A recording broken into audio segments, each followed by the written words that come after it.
Sparklers, welcome back to Tip Tuesday. Today I'm going to show you how you can take a simple U-shaped neckline and create a V by adding one simple thing, and that is one of our clip-on earrings. So our clip-on earrings come with that simple little clip on the back.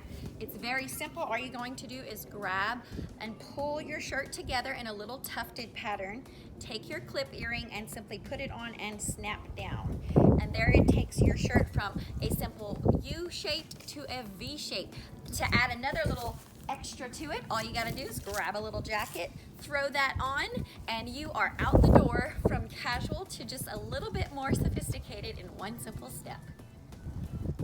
There's your tip for Tip Tuesday. Hopefully that was a blessing to you and help you to just create a unique style that is special just for you. Remember, the most important thing is, and that is that you, yes Ladybug, you right there, you are beautiful no matter what you wear. God bless you, and we'll see you right back here next week on Tip Tuesday.